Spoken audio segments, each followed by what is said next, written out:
ಇದರಲ್ಲಿ ನೀವು ಆರಾಮಾಗಿ ನಿಮ್ಮ ಮೊಬೈಲು, ದುಡ್ಡು, ಇವಾಗೆಲ್ಲ ಬಸ್ ಫ್ರೀ ಇದೆಯಲ್ಲ, ನಿಮ್ಮ ಆಧಾರ್ ಕಾರ್ಡು ಎಲ್ಲ ಆರಾಮಾಗಿ ಇಟ್ಕೊಂಡು ಹೋಗ್ಬೋದು. ಈ ರೀತಿ ನೀವು ನಿಮ್ಮ ಮನೇಲಿ ಟ್ರೈ ಮಾಡಿ ನೋಡಿ. Hello everyone, welcome to our channel.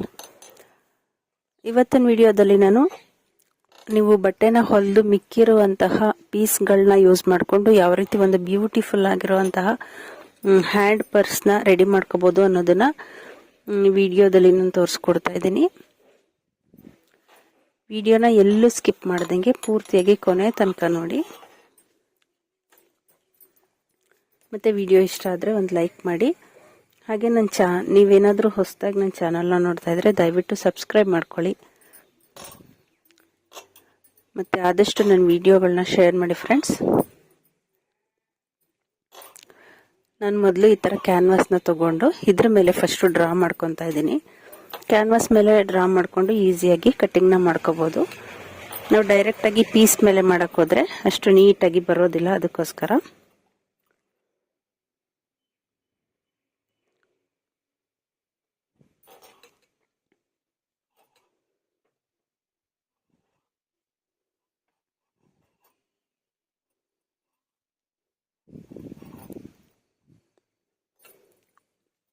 ಚಾನಲ್ನ ಸಬ್ಸ್ಕ್ರೈಬ್ ಮಾಡ್ಕೊಳ್ಳಿ. ಕೆಳಗಡೆ ಕಾಣ್ತಾ ಇರುವಂತಹ ಬೆಲ್ ಐಕನ್ನ ಟಚ್ ಮಾಡಿ, ಅದರಲ್ಲಿ ಆಲ್ ಅಂತ ಇರುತ್ತೆ, ಅದನ್ನ ಟಚ್ ಮಾಡಿ. ಇದರಿಂದ ನಾನು ಯಾವುದೇ ಹೊಸ ವಿಡಿಯೋ ಹಾಕಿದ್ರೂ ನಿಮಗೆ ಫಸ್ಟು ನೋಟಿಫಿಕೇಶನ್ ಬರುತ್ತೆ. ನನ್ನೆಲ್ಲ ವಿಡಿಯೋಗಳನ್ನೂ ನೀವು ನೋಡಬಹುದು. ನೋಡಿ, ಈ ರೀತಿ ನಾನು ಡ್ರಾ ಮಾಡ್ಕೊಂಡಿದ್ದೀನಿ. ಇವಾಗ ನಾನು ಸ್ಟಿಚ್ ಮಾಡಿ ತೋರಿಸ್ತೀನಲ್ಲ, ಈ ರೀತಿ ಹ್ಯಾಂಡ್ ಪರ್ಸ್ನ ತಗೊಳ್ಳೋದಕ್ಕೆ ನೀವು ಮಾರ್ಕೆಟಲ್ಲಿ ಕಮ್ಮಿ ಅಂದರೂ 500 ಅಂತೂ ಕೊಡಲೇಬೇಕಾಗುತ್ತೆ. ಈ ರೀತಿ ನೀವೇ ಮನೆಯಲ್ಲಿ ನಿಮ್ಮ ಟೈಲರಿಂಗ್ ಮಾಡೋರಾದ್ರೆ ಪೀಸ್ ಮಿಕ್ಕಿರುತ್ತೆ. ಇಲ್ಲ ನಿಮ್ಮ ಹತ್ರ ಯಾವ್ದಾದ್ರು ಚೆನ್ನಾಗಿರೋ ಪೀಸ್ ಇದ್ರೂ ಕೂಡ ಈ ರೀತಿ ಮಾಡ್ಕೋಬಹುದು. ಮತ್ತೆ ನೀವೇ ರೆಡಿ ಮಾಡಿರೋದು ಅನ್ನೋ ಒಂದು ಖುಷಿ ಕೂಡ ಇರುತ್ತೆ. ನೋಡಿ, ಈ ತರ 2 ಪೀಸ್ನ ನಾನು ಕ್ಯಾನ್ವಾಸ್ನ ಮೊದಲು ಕಟ್ ಮಾಡ್ಕೊಂಡಿದ್ದೀನಿ. ಈ ಕ್ಯಾನ್ವಾಸ್ ಏನು ಕಟ್ ಮಾಡಿದೀವಿ ಇದೇ ತರ ನಾವು ಇವಾಗ ಯಾವ ಪೀಸಲ್ಲಿ ಮಾಡಬೇಕು ಅದು ಮೈನ್ ಫ್ಯಾಬ್ರಿಕ್ನ ಕಟ್ ಮಾಡ್ಕೊಳ್ಳೋಣ. ಮೈನ್ ಫ್ಯಾಬ್ರಿಕ್ಕು ಮತ್ತೆ ಅದರೊಳಗಡೆಗೆ ಒಂದು ಲೈನಿಂಗು ಎರಡನ್ನೂ ಸೇಮ್ ಇದೇನಿದೆ ಅದೇ ತರ ಕಟ್ ಮಾಡ್ಕೊತೀನಿ. ನನ್ನ ಹತ್ರ ಈ ತರ ಸ್ಯಾಟಿನ್ ಪೀಸ್ ಮಿಕ್ಕೊಂಡಿದೆ. ಈ ತರ ಸ್ಯಾಟಿನ್ ಲೈನಿಂಗ್ ಅಟ್ಯಾಚ್ ಮಾಡ್ತೀವಲ್ಲ ಆ ಥರದ್ದು. ಇದೊಂಥರ ಚೆನ್ನಾಗಿದೆ, ಹ್ಯಾಂಡ್ ಪರ್ಸ್ಗೆಲ್ಲ ತುಂಬಾ ಚೆನ್ನಾಗಿ ಕಾಣುತ್ತೆ ಅಂತ ನಾನು ಈ ಪೀಸಲ್ಲಿ ಮಾಡ್ತಾ ಇದ್ದೀನಿ. ಈ ಪೀಸ್ನ ಕಟ್ ಮಾಡ್ಕೊಳ್ಳೋದಕ್ಕೆ ಹೋದ್ರೆ ಆ ಕಡೆ ಈ ಕಡೆ ಜರ್ಗಾಡಿ ಹಾಳಾಗುತ್ತೆ. ಅದಕ್ಕೆ ನಾನು ಆಗಲೇ ಕ್ಯಾನ್ವಾಸ್ ಕಟ್ ಮಾಡಿದ್ನಲ್ಲ ಅದನ್ನ ಇಟ್ಟು ಐರನ್ ಮಾಡ್ಕೊಂಡು ಬರ್ತೀನಿ. ಇಷ್ಟು ಕ್ಲೀನ್ ಆ್ಯಂಡ್ ಕ್ಲಿಯರ್ ಆಗಿ ಸ್ಟಿಚಿಂಗ್, ಯಾವುದೇ ಆದರೂ ಸ್ಟಿಚಿಂಗ್ ವಿಡಿಯೋನ ಕಟಿಂಗ್ ವಿಡಿಯೋ ಅಷ್ಟು ಯಾರು ಹೇಳ್ಕೊಡಲ್ಲ, ನಾನು ಹೇಳ್ಕೊಡ್ತಾ ಇದ್ದೀನಿ. ನಮ್ಮ ಚಾನಲ್ನ ಸಬ್ಸ್ಕ್ರೈಬ್ ಮಾಡ್ಕೊಳ್ಳಿ, ಹಾಗೆ ವಿಡಿಯೋನ ಶೇರ್ ಮಾಡಿ ಫ್ರೆಂಡ್ಸ್. ಈ ಮೇಲ್ಗಡೆ ಪಟ್ಟಿ ಇದೆಯಲ್ಲ ಅದು ಎಲ್ಲಿಗೆ ಬರುತ್ತೆ ನೋಡಿಕೊಂಡು ಅಲ್ಲಿಗೊಂದು ಮಾರ್ಕ್ ಹಾಕೊಳ್ಳಿ. ಎರಡೂ ಸೈಡುನುವೆ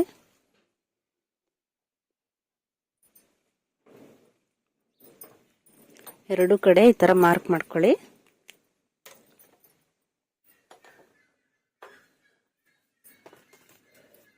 ಈ ಮಾರ್ಕ್ ಆದಮೇಲೆ ನೋಡಿ, ಈ ಮಾರ್ಕಿಂದ ಈ ರೀತಿ ಟೇಪಲ್ಲಿ ಈ ಕಡೆ ಮಾರ್ಕಿಂದ ಆ ಕಡೆ ಮಾರ್ಕ್ ತನಕ ಅಳತೆ ಮಾಡ್ಕೋಬೇಕು, ಎಷ್ಟು ಇಂಚಸ್ ಬರುತ್ತೆ ಅಂತ. ನೋಡಿ, 18 ಇಂಚು ಇದೆ. ಈ 18 ಇಂಚನ್ನ ನಾವು ಪಟ್ಟಿ ಕೊಡೋದಕ್ಕೆ ಇದೇ ಪೀಸಲ್ಲಿ ಕಟ್ ಮಾಡ್ಕೋಬೇಕಾಗುತ್ತೆ. ಅವಾಗಲೇ 18 ಇಂಚು ಆ ಸುತ್ತ ಮಾರ್ಕ್ ಬಂತಲ್ಲ, ಅದಕ್ಕೆ ನೋಡಿ ಈಗ 18 ಇಂಚ್ ಇದೆ ಇದು. ನೋಡಿ, ಇಲ್ಲಿಂದಲ್ಲಿಗೆ 18 ಇಂಚ್ ತಗೊಂಡು ನಾನು ಪಟ್ಟಿನ ಕಟ್ ಮಾಡ್ಕೊತೀನಿ. ಕಟ್ ಮಾಡಿಕೊಂಡು ಈ ಕ್ಯಾನ್ವಾಸ್ನು ಕೂಡ ಮೇನ್ ಫ್ಯಾಬ್ರಿಕ್ ಮೇಲೆ ಇಟ್ಕೊಂಡು ಐರನ್ ಮಾಡ್ಕೊತೀನಿ.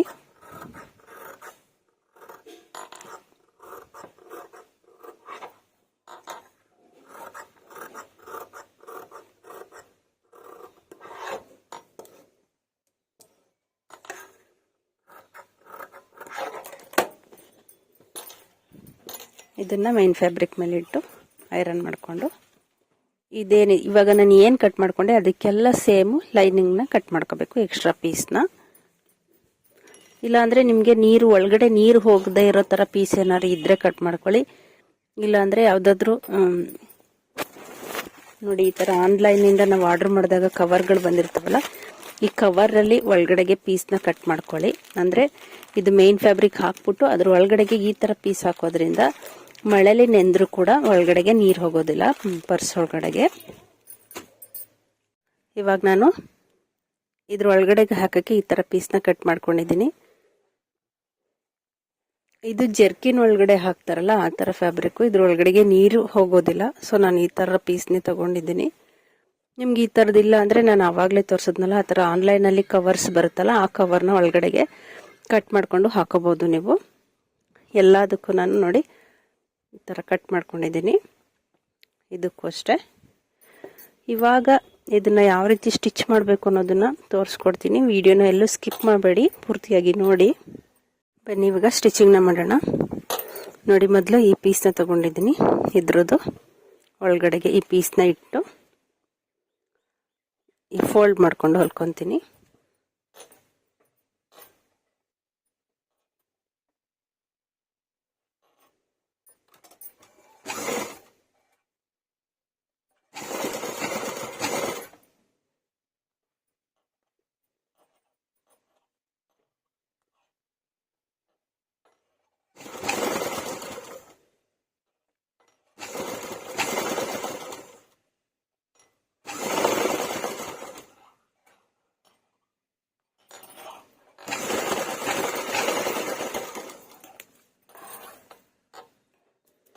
ಸೇಮ್ ಇದೇ ರೀತಿ ಇನ್ನೊಂದು ಸೈಡ್ ಪೀಸ್ನ ಹೊಲ್ಕೊಳ್ಳೋಣ.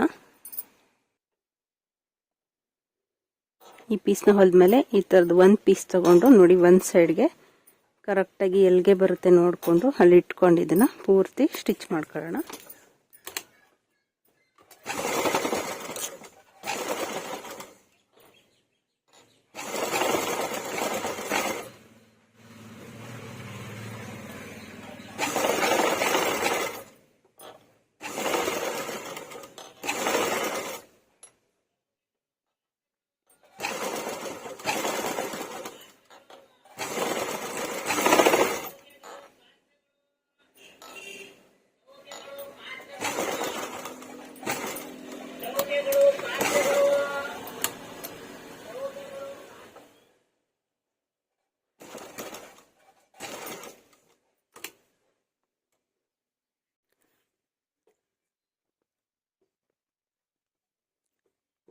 ಈ ರೀತಿ ಮೊದಲನೇದು ನಾನು ಸ್ಟಿಚ್ ಮಾಡ್ಕೊಂಡಿದ್ದೀನಿ. ಇದಕ್ಕೆ ಇವಾಗ ಈ ತರ ಲೂಫ್ನ ಕಟ್ ಮಾಡ್ಕೊಂಡಿದ್ದೀನಿ.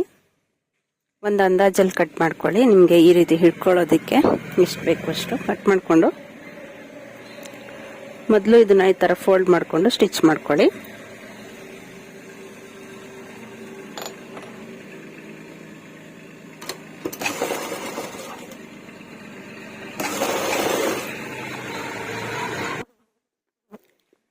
ನೋಡಿ ಈ ರೀತಿ ಹೊಲ್ಕೊಂಡ್ಮೇಲೆ ಇದನ್ನ ಈ ರೀತಿ ಸೆಂಟರ್ ಮಾಡಿಕೊಂಡು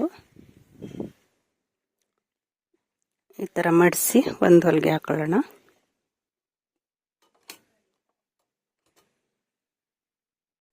ಇವಾಗ ಏನ್ ಮಾಡ್ಬೇಕಂದ್ರೆ ನೋಡಿ ಒಂದು ಜಿಪ್ ತಗೊಳ್ಳಿ. ಜಿಪ್ನ ಈ ರೀತಿ ಇಟ್ಕೊಂಡಿದ್ದೀನಿ. ಇಟ್ಕೊಂಡು ನಾವು ಅವಾಗಲೇ ಈ ತರ ಲೈನಿಂಗ್ ಟೈಪ್ ಪೀಸ್ ಕಟ್ ಮಾಡ್ಕೊಂಡ್ವಲ್ಲ ಅದನ್ನ ಇಟ್ಟು ಮೊದಲು ಸ್ಟಿಚ್ ಮಾಡ್ಕೊಳ್ಳೋಣ.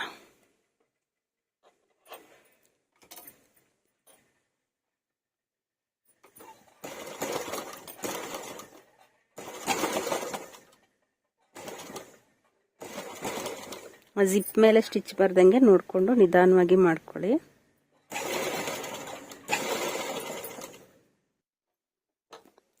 ಒಂದು ಸೈಡ್ ಜಿಪ್ ಅಟ್ಯಾಚ್ ಮಾಡಿದ್ದೀನಿ. ಇವಾಗ ಇದನ್ನ ಆ ಕಡೆ ಒಳಗಡೆಗೆ ಫೋಲ್ಡ್ ಮಾಡ್ಬಿಡೋಣ. ಸೇಮ್ ಇದನ್ನ ಯಾವ ರೀತಿ ರೆಡಿ ಮಾಡ್ಕೊಂಡ್ರೆ ಇದೇ ತರ ನಾವು ಇನ್ನ ಒಂದು ಪೀಸ್ ಇದೆಯಲ್ಲ ಅದನ್ನ ರೆಡಿ ಮಾಡ್ಕೊಳ್ಳೋಣ.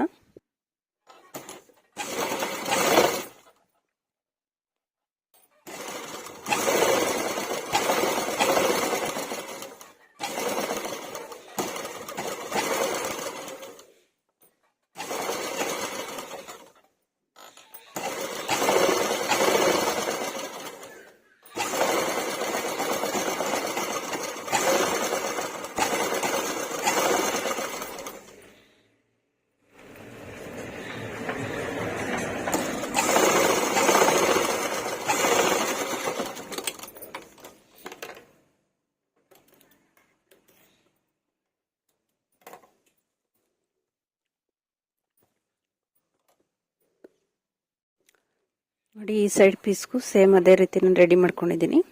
ಇವಾಗ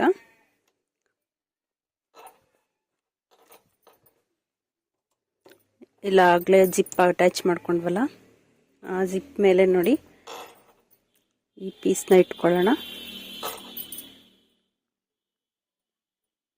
ಇಟ್ಕೊಂಡು ಇದ್ರ ಮೇಲೆ ಈ ರೀತಿ ಲೈನಿಂಗ್ ಕ್ಲಾತ್ ಇಟ್ಕೊಂಡು ಸ್ಟಿಚ್ ಮಾಡ್ಕೊತೀನಿ.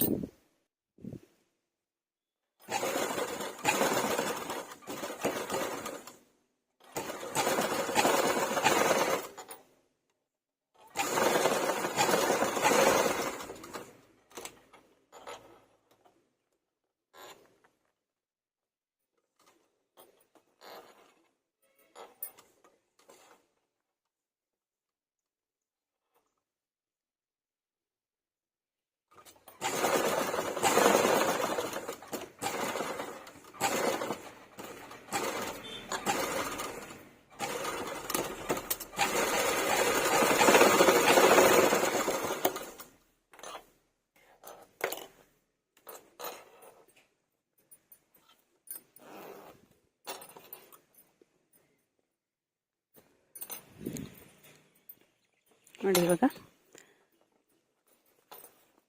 ಇದೊಂದು ಸೈಡ್ ಸ್ಟಿಚ್ ಆಗಿದೆ, ಈ ರೀತಿ ಲೂಫ್ ಆಗಿದೆ. ಇವಾಗ ಯಾವ ರೀತಿ ನಾವು ಇದು ಫಿನಿಶಿಂಗ್ ಮಾಡ್ಬೇಕಂತ ತೋರಿಸ್ಕೊಡ್ತೀನಿ.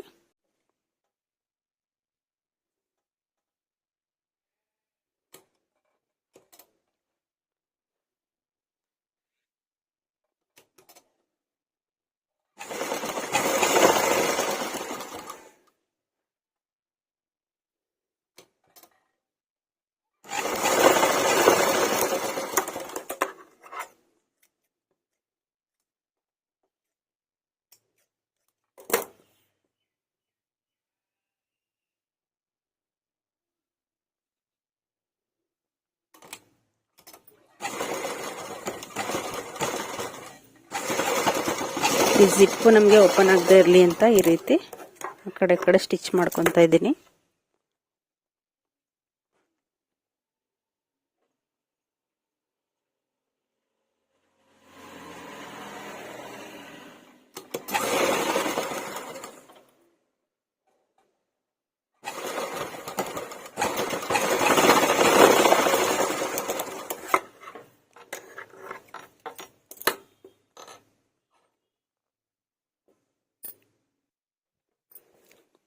ಇವಾಗಲೇ ಈ ರೀತಿ ಪಟ್ಟಿನ ಕಟ್ ಮಾಡ್ಕೊಂಡಿದ್ವಲ್ಲ, ಅದನ್ನ ನೋಡಿ ಈ ಸೈಡು ಅಟ್ಯಾಚ್ ಮಾಡ್ಕೊಳ್ಳೋಣ.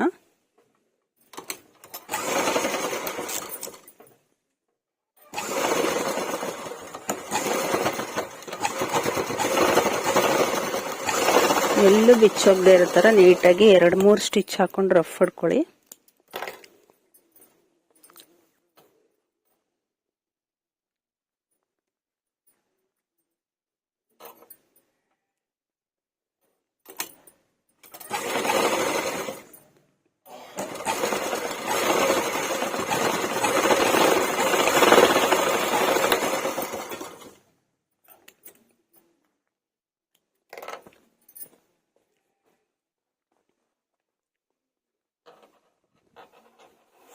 ಇವಾಗ ಇದನ್ನ ಈ ಥರ ಸೆಂಟರ್ ಮಾಡಿಕೊಂಡು ಮಾರ್ಕ್ ಮಾಡ್ಕೊಳ್ಳಿ.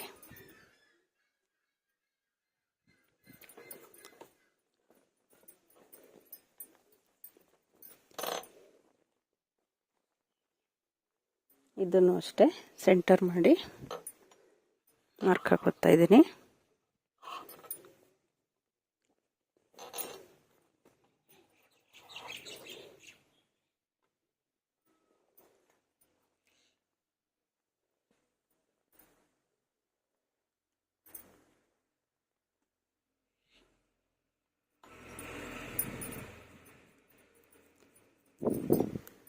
ಇವಾಗ ನಾವು ಮಾರ್ಕ್ ಮಾಡ್ಕೊಂಡ್ವಲ್ಲ ನೋಡಿ, ಈ ಮಾರ್ಕು ಇಲ್ಲಿಗೆ ಬರಬೇಕು. ಇಲ್ಲಿಂದ ಸ್ಟಿಚ್ ಮಾಡ್ಕೊಂಬನ್ನಿ ಸುತ್ತ.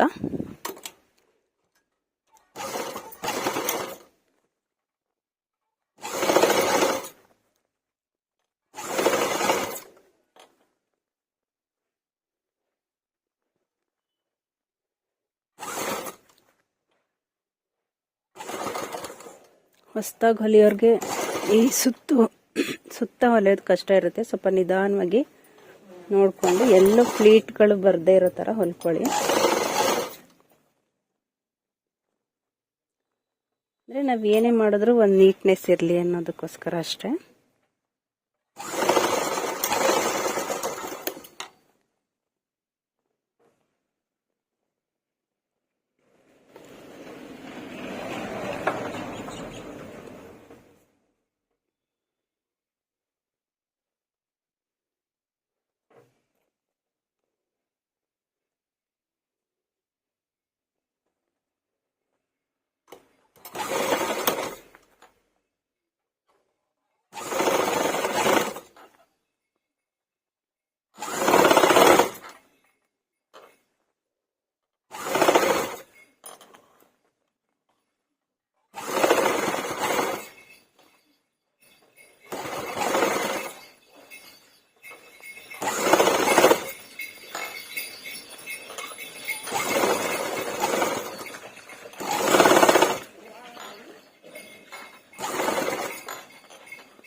ಇವಾಗಿದು ಪೂರ್ತಿ ಸ್ಟಿಚ್ ಆಗಿದೆ. ಸೀದಾ ಮಾಡ್ಕೊಳ್ಳೋಣ.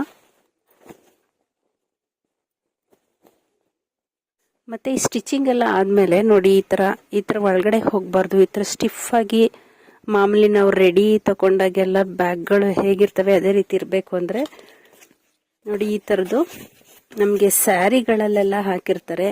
ರೇಷ್ಮೆ ಸ್ಯಾರಿ, ಮಾಮೂಲಿ ಸ್ಯಾರಿಗಳ ಒಳಗಡೆ ಹಾಕಿರ್ತಾರೆ. ಅಂದ್ರೆ ಇದು ಕೋಟ್ ಹೊಲ್ದಾಗ ಒಳಗಡೆಗೆ ಹಾಕ್ತಾರಲ್ಲ, ಆ ತರದ್ದು ಪೀಸ್ ಇದು.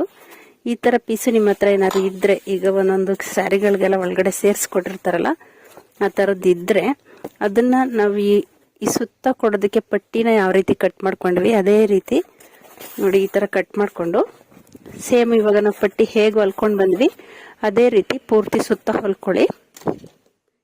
ಇದರಿಂದ ನಮ್ಗೆ ಪರ್ಸು ಸ್ಟಿಫ್ ಆಗಿ ದೊಡ್ಡದಾಗಿ ಕಾಣಿಸುತ್ತೆ. ಈ ತರ ಮುದ್ರಕೊಳ್ಳೋದಿಲ್ಲ. ಇದು ಬೇಕಿದ್ರೆ ಆನ್ಲೈನ್ ಅಲ್ಲೂ ಸಿಗುತ್ತೆ. ಫಾರ್ಮ್ ಶೀಟ್ ಅಂತ ಹೇಳ್ತಾರೆ ಇದನ್ನ. ಫಾರ್ಮ್ ಶೀಟ್ ಅಂತ ಆನ್ಲೈನ್ ಅಲ್ಲಿ ಚೆಕ್ ಮಾಡಿ ಬೇಕಾದ್ರೆ ಸಿಗುತ್ತೆ. ಇಲ್ಲ ಸುಮ್ಮನೆ ವೇಸ್ಟ್ ಮಾಡೋದು ಏಕೆ ಅಂದ್ರೆ, ನಿಮ್ಗೆ ಸ್ಯಾರಿಗಳು ಯಾವ್ದಾದ್ರು ಸ್ಯಾರಿಗಳಲ್ಲಿ ಕೊಟ್ಟಿದ್ರೆ ಅದನ್ನ ಬಿಸಾಕ್ತಾನೆ ಈ ರೀತಿ ಯೂಸ್ ಮಾಡ್ಕೊಳ್ಳಿ ಅಷ್ಟೇ.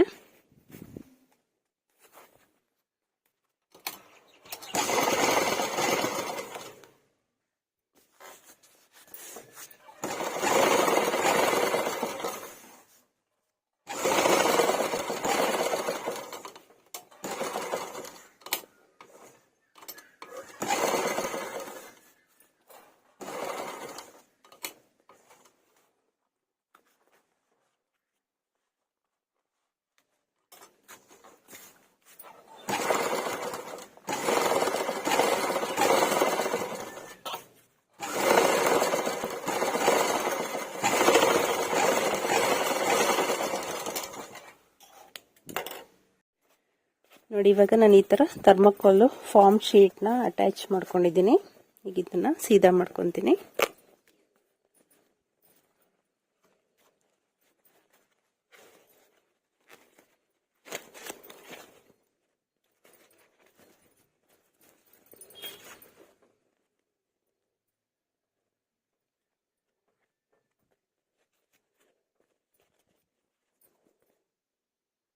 ನೋಡಿ ಇವಾಗ ಇದು ಎಷ್ಟು ಫಿನಿಶಿಂಗ್ ಬಂದಿದೆ ಅಲ್ಲ, ಒಳಗಡೆ ಹೋಗಲ್ಲ, ನೀಟಾಗಿ ನಮಗೆ ಒಂದು ಬ್ಯಾಗ್ ಥರನೇ ಕಾಣಿಸುತ್ತೆ.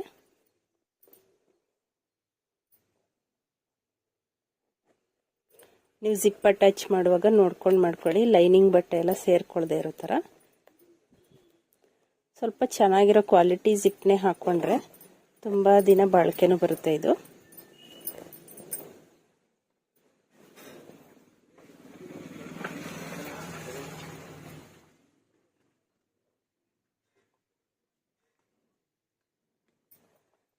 ಹೇಗೆ ಬಂದಿದೆ ಇವತ್ತಿನ ವಿಡಿಯೋ ಅನ್ನೋದನ್ನು ಕಮೆಂಟ್ಸ್ ಮಾಡಿ ತಿಳಿಸಿ.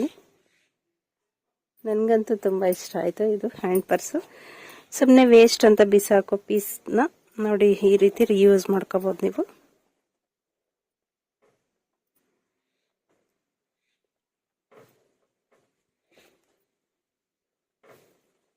ಇಲ್ಲಿಗೊಂದು ಬಟನ್ ಹಾಕೋಬೇಕು. ನನ್ನ ಹತ್ರ ಇವಾಗ ಸದ್ಯಕ್ಕೆ ಬಟನ್ ಇರಲಿಲ್ಲ, ಸೊ ನಾನು ತಂದ್ಬಿಟ್ಟು ಹಾಕೊತೀನಿ. ಅದು ದೊಡ್ಡ ಸೈಜ್, ಸ್ವಲ್ಪ ಚಿಕ್ಕ ಸೈಜ್ ಬಟನ್ ಇದೆ, ಅದು ಬೇಗ ಕಿತ್ತೋಗುತ್ತೆ. ಅದಕ್ಕೆ ಈ ಪರ್ಸ್ಗೆ ಹಾಕೋತರದ್ದೇ ದೊಡ್ಡ ಸೈಜ್ ಬಟನ್ ತಂದು ಹಾಕೊತೀನಿ. ಇಲ್ಲ ಅಂದರೆ ನೀವು ಮಾಮೂಲಿ ಬ್ಲೌಸ್ಗೆಲ್ಲ ಹಾಕ್ತೀವಲ್ಲ ಆ ರೀತಿ ಬಟನ್ ಹಾಕೋಬೋದು, ಇಲ್ಲ ವೆಲ್ಕ್ರೋನ ಹಾಕೋಬೋದು. ನೋಡಿದ್ರಲ್ಲ ಎಷ್ಟು ಈಸಿಯಾಗಿ ಮನೆಯಲ್ಲೇ ಇರುವಂಥ ವಸ್ತುಗಳನ್ನ ಬಳಸ್ಕೊಂಡು ಹ್ಯಾಂಡ್ ಪರ್ಸ್ನ ರೆಡಿ ಮಾಡ್ಕೋಬೋದು ಅಂತ. ಮತ್ತು ಇನ್ನೊಂದು ಯೂಸ್ಫುಲ್ ವಿಡಿಯೋದೊಂದಿಗೆ ಸಿಗೋಣ. ಆದಷ್ಟು ನನ್ನ ವಿಡಿಯೋಗಳನ್ನ ಶೇರ್ ಮಾಡಿ. Thank you for watching.